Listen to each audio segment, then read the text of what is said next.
Hi everyone, welcome to my review of John Ford's The Searchers in 1956. So here we are with another Western, again part of this kind of set here, and yes, here it is, part 2, The Searchers, and it comes of course on the same disc, How the West Was Won, which of course John Ford also co-directed. He was one of the 3 directors I believe of that film. I've not seen yet, but here we are with The Searchers. Now this is a film that I've really been looking forward to reviewing and just rewatching again.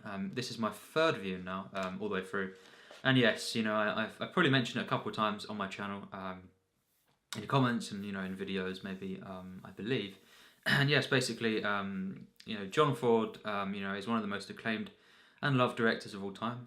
He influenced many people as well. As just making great films. Classic films that are, quite a lot of them, are very very high on different polls. Critic polls, and I don't always pay attention to that, but it's interesting.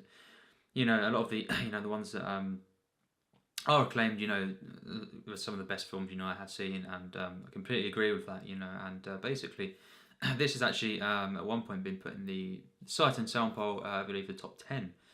And AFI, all these sort of lists, and just critics lists and polls. Roger Ebert would say it's one of the best films.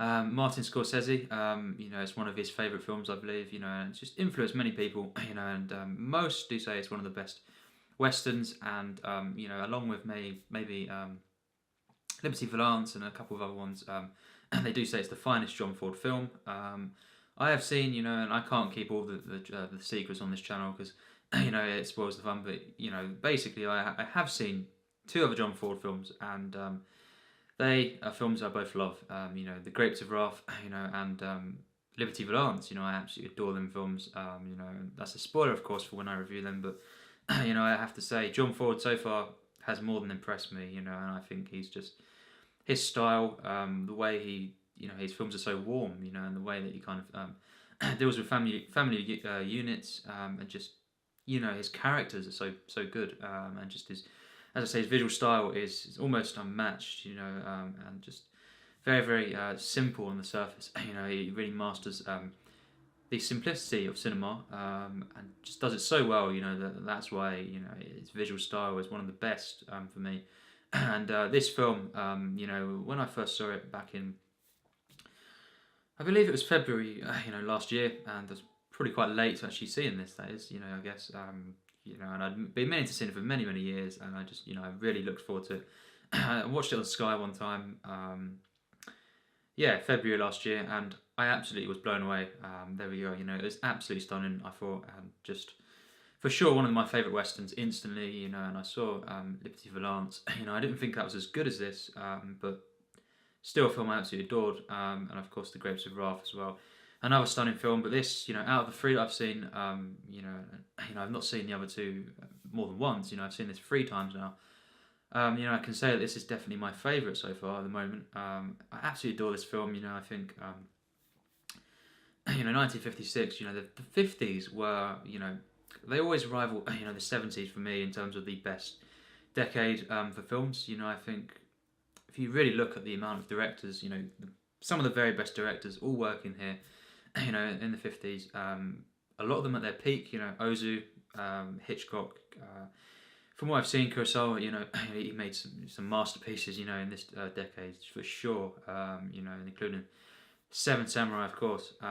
Just got so many, even Kubrick, beginning, he's probably, some of his, the films that he made then, are the ones, not in my top 5 Kubricks, but ones I still absolutely adore, as you'll probably guess, Kubrick is one. Well, I'm not going to ruin, but of course the box set is always on display, so there's some, influence there. But yes, so many directors here, and the fact that John Ford had been going for quite a few, decades making films, many great films, and for this to be considered, kind of quite fairly quickly, his greatest film is just a testament to that, and it really is a perfect film for me. I absolutely adored it.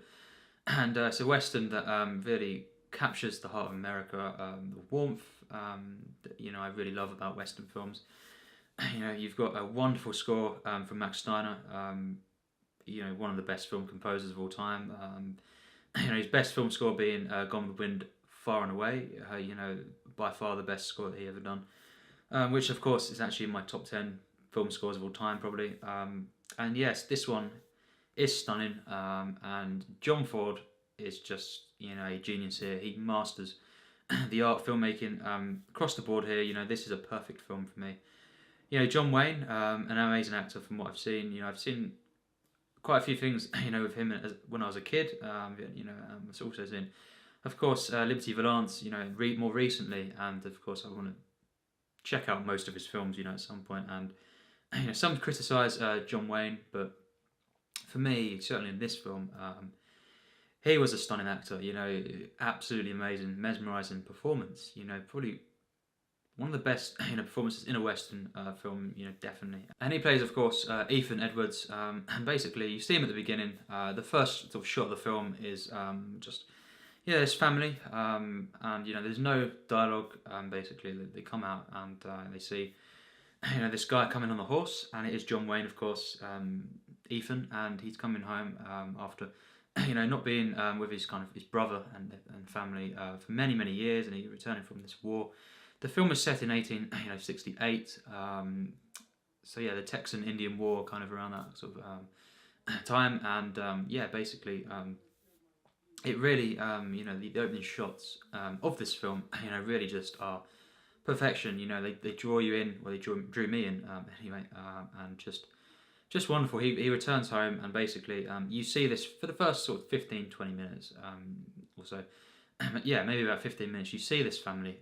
You just see the way they live, and you just see these wonderful scenes. You know, just it's kind of idyllic, you could say, nature, and it's just wonderful. You know, this whole family unit is so well defined, and John Ford directs this so well. The opening act, you know, it's just, you know, you kind of get a feel for this family and just how warm these scenes are.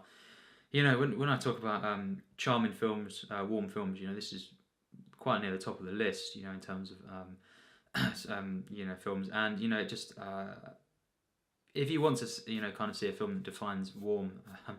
This is one of the films you should just watch and kind of see, because it really is just the charm of it. You know, it's kind of just bursting almost. It's so much, and it's just wonderful. You know, so good. You know, very human. Just the whole family, and it's just beautiful. You know, human stuff here, and it's got such a heart. You know, from the very opening scenes. But as well, you know, there's this kind of shroud, this atmosphere. You know, that's established very early on. Of course, John Wayne's character of Ethan, you know, is, you know, he plays into that a lot.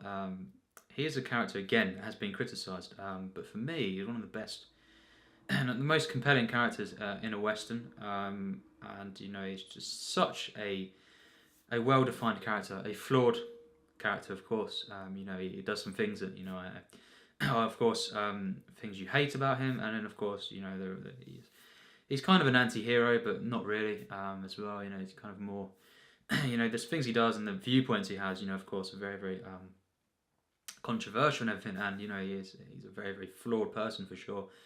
And the film really, you know, it treats him, you know, kind of with all the harshness, you could say. And, you know, that's kind of great, because it's kind of based on his views and the way that he kind of lives and everything. He gets kind of, there's moments, you know, there's kind of this unofficial kind of, you know, karma and everything that's going on there, you know, you could say. And it's very interesting, you know, the way that this happens.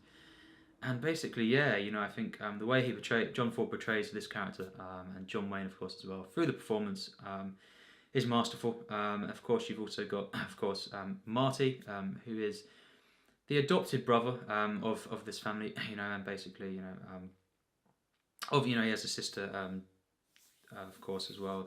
And basically, you know, once this, you know, this gets going, the first 20 minutes after that, something happens, you know.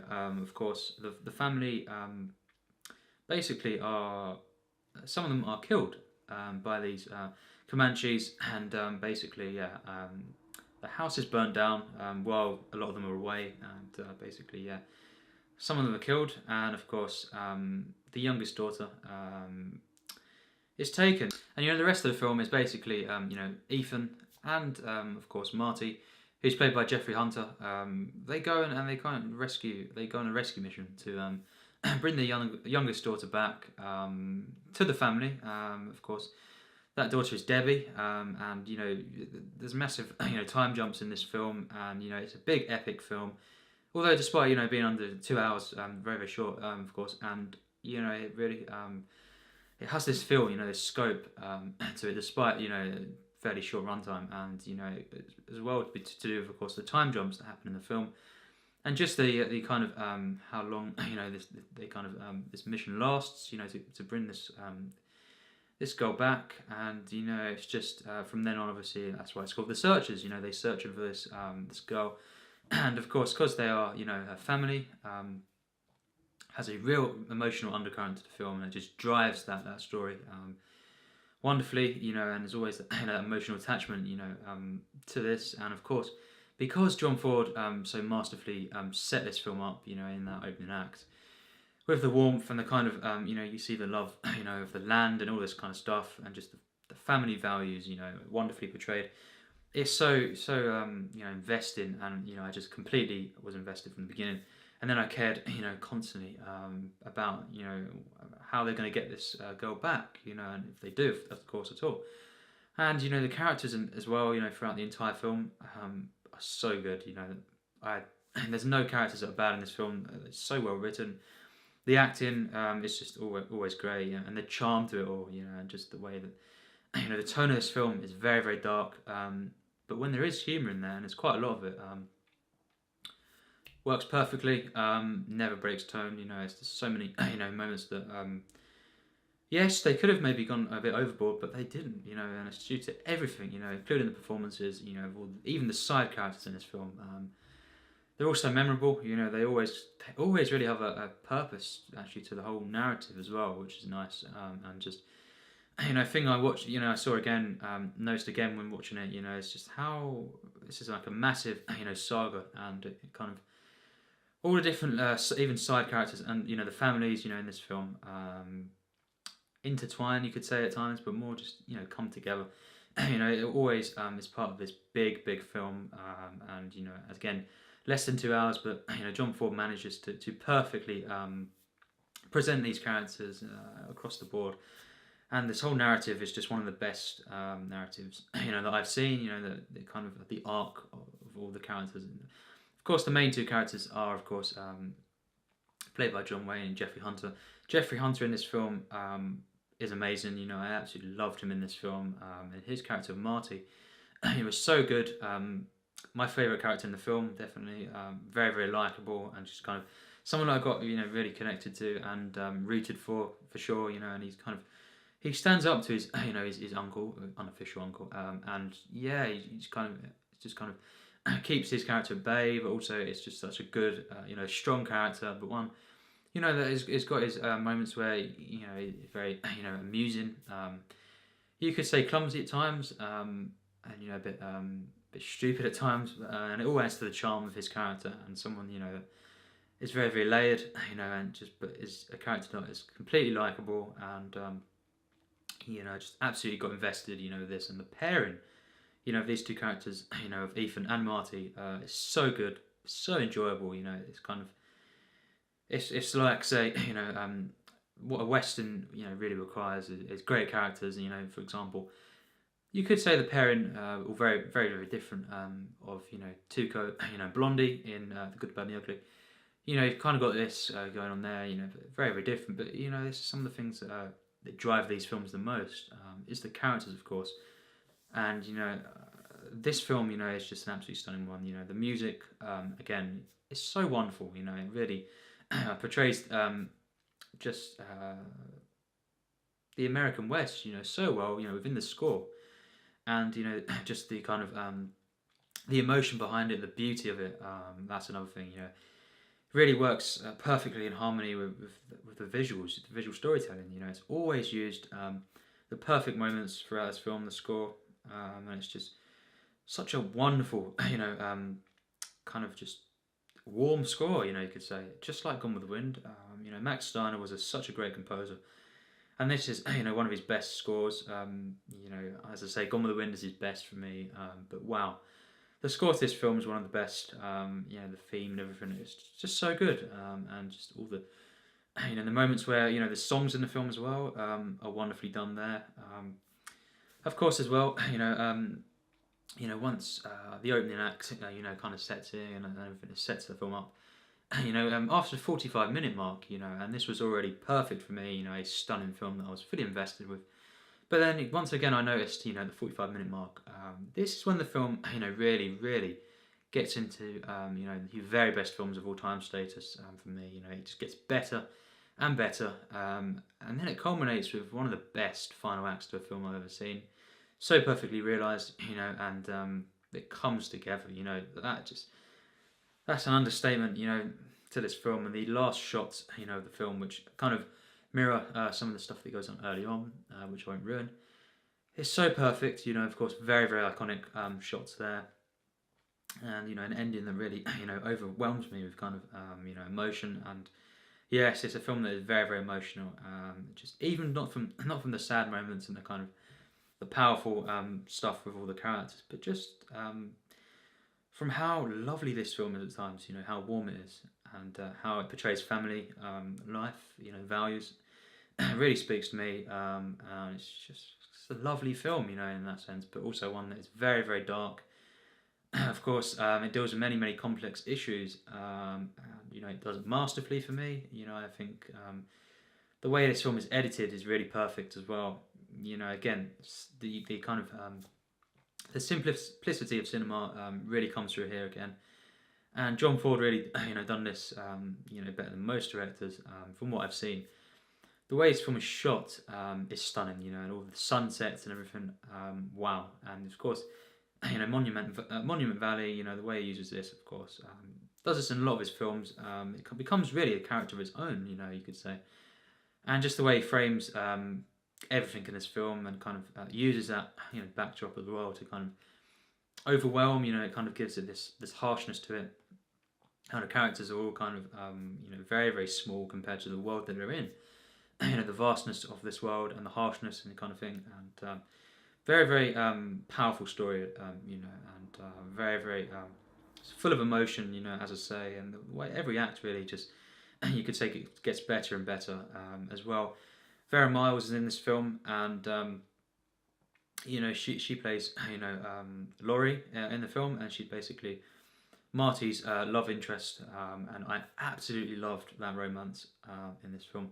One of my favourite romances, actually, certainly in westerns, it's really amazing, and that drives the film. You kind of see her after the 45-minute mark, and all them scenes, they've got such great chemistry, the actors, and I just absolutely loved this stuff. It kind of John Ford, puts all these different, you could say subplots, but they don't feel like that. The best films, example, Magnolia, they kind of feel just kind of equal in terms of the balance, and they're all part of this big film, and it never feels like a subplot, you could say, or sidestepping kind of thing. It's all just part of this wonderful narrative. When she comes into it, it really adds so much joy, and kind of the romance there I absolutely loved. And the way that ends up, in the film, in the final act, I won't spoil, but I absolutely loved how that turned out. This film, wow, this means a lot to me. I absolutely love this film, and just basically the way, again, this is studied, of course, a lot, for good reason. The way this film is directed, is just certainly to perfection. It's a masterclass, in filmmaking, and just the passion that's put into this film, is almost, unmatched. So is this film perfect? For me, yes, it absolutely is. It's really one of the best films I've ever seen. Personally, I do agree with this being one of the best westerns and one of the best films of all time. It means a lot to me. I can revisit this as well so many times and get the same, feeling. This particular warmth and kind of comfort. But also, a film that really, really moves me. Now, how do I think it compares, to say the other films, that are in the sight and sound poll, kind of around that top 10 mark? What I don't think is as good as Vertigo, which I reviewed on this channel. Spoilers, it's not as good. Certainly not as good as 2001: A Space Odyssey, and it's not for me as good as Tokyo Story. But I do think it's better. Or at least I prefer it. Very very close in terms of quality. Actually, I do prefer it to Citizen Kane. I think it really is one of the best films of all time for me. I gave Citizen Kane a tier 2 in my 100% plus tiers, and of course I said that was very very high. Close to being tier 1, just outside my top 100. This film gets 100% plus, tier 1. Now that is reserved for some of the finest films of all time, the very very finest. They're really to round, to kind of give a rough score idea of where that kind of falls into my list. That's top 100 really, and there's a couple actually. I'm still it's very on the borderline. Number 98, 99, stuff like that. Falling into that tier 2 mark. But this, really, for me, it just gets into there. Tier 1. I can safely say that. It's a film that the comedy as well is just so enjoyable, and this film, really means a lot to me. I can kind of watch it on, I can watch this again and again and get this same particular feeling, this warm feeling, the kind of nostalgic feeling, but also one that really, really, is sad, very dark at times, moves me a lot, it really does, and this whole mission, this kind of narrative, is just so compelling for me. It really is, and I think it's not, a one that's very, very high on that list of tier 1s. One say getting into near the magnum opus. I don't think that, but it is the one that is, it's definitely it is in my top 100, I believe, at the moment, and definitely a perfect western, and John Wayne, Jeffrey Hunter, Vera Miles. The cast, this film's so good, and even the villain of it as well, Scar, who I've not really mentioned. I'm not going to say too much because just watch the film, and kind of find out. But he is a great villain, and of course, his involvement in the film is very, very, very vital as well. And it kind of just the way this spans many, many years. This kind of family saga, tragedy at times, but also, it's it's very, very, it's got times of quite violent and dark, and very disturbing, but it really is a film that's full of warmth, heart. The comedy, as I say, especially in the second half, is hilarious. The scene where, of course, Marty kicks the person down the hill. One of the funniest scenes I've ever seen in a film. Actually, it's hilarious. This film really has the comedy in spades, and the way the film is directed. There's a reason why many people study this film and call it a perfect film in terms of the visuals, and there's no denying that the visuals in this film, wow, they're stunning. Every frame is like a painting, every shot, it's just so good. Perfection, cinematic perfection for me. It's so much meaning, atmosphere, subtlety, across the board. John Wayne, some people criticise, his acting, and I've not seen all of his films, but I don't see how. I think he's an absolutely masterful actor in this film, particularly. He's better than he was in, Liberty Valance, although he's still great in that. But yeah, I think this performance is stunning, and he's really absolutely amazing in this film. All the performances, and of course my favourite character being Marty, and how he's kind of in a way an outcast, but so of course is. John Wayne's character, I think, the protagonist that kind of is an outcast, and kind of thing, and that's how it deals with loneliness as well. Across the board, this is perfect. The themes that are explored, the feeling that this film has, the warmth. Wow, it's just stunning, and it's such an involving and compelling narrative, so well defined. That it's just it's perfection, really. There's not really any moments that I wasn't completely invested in. I really absolutely love this film from start to finish. I'd highly recommend it. Do I think it's the best western of all time? No. Dance with Wolves is for me, and so Good, the Bad, and the Ugly, Once Upon a Time in the West, Unforgiven, and another film which I haven't mentioned really. They're all better than this for me, actually. But this, apart from them films, this is there. As definitely one of my top 10 westerns, and one of my very favourite films of all time, an absolute masterpiece, a pure film, with the simplicity of cinema, mastered, and just pure cinematics, mastered, and uses of music, just so good. Max Steiner, wow, what wonderful score. And from start to finish, the opening and closing shots just mirror, and within them, you have one of the greatest films of all time, and that's my opinion.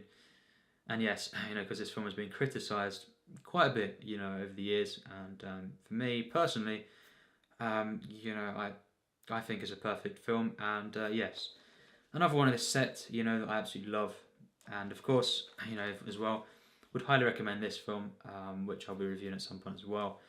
And yes, John Ford. It'd be hard to top this. This film.